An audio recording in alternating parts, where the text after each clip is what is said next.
So, to make it official, we are going to remove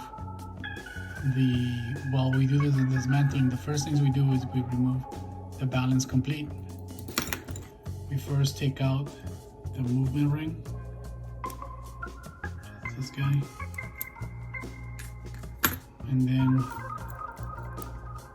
we get in here.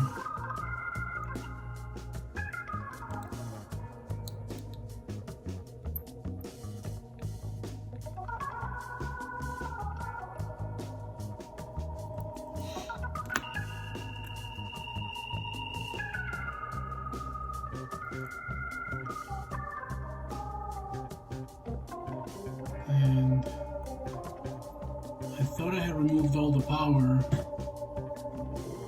but let me stop this.